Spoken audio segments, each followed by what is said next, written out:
ایک بزرگ نے ایک آدمی کو دیکھا کہ وہ ایک بہت ہی بڑھیا کو اپنی اوپر لادی ہوئی ہے اور اس کو لے گھومتا ہے۔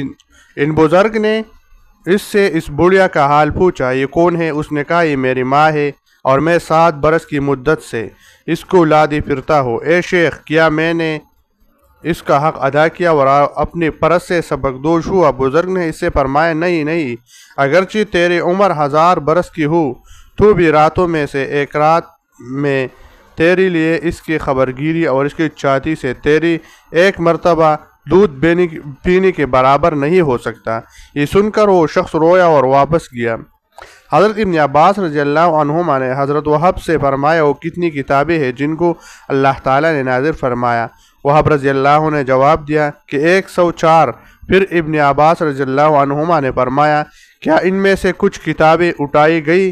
وہب رضی اللہ عنہ نے کہا، ہاں، ان میں سے 12 کتابیں اٹھا لی گئیں۔ ابن عباس رضی اللہ عنہما نے فرمایا، ان میں سے تم نے کتنی کتابیں پڑھی ہیں؟ انہوں نے جواب دیا کہ جو باقی رہ گئی تھی ان سب کو میں نے پڑھا ہے۔ ابن عباس رضی اللہ عنہما نے فرمایا، کیا تم نے ان کتابوں میں کوئی ایسی دعا بھی پائی ہے جو رنج اور تکلیف میں نہ پا دیں؟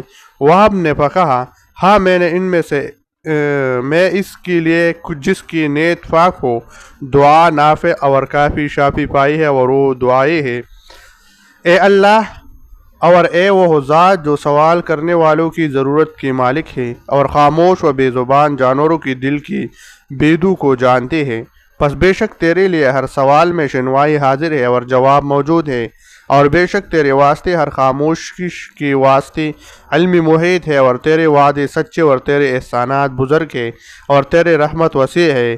وہب نے فرمایا، میں نے بے شک یہ دعا خواب میں پائی ہے اور بارہا اس کو آزمایا ہے، اور میں اس دعا کے حسن و خوبی کے برابر کسی دعا کو خیال نہیں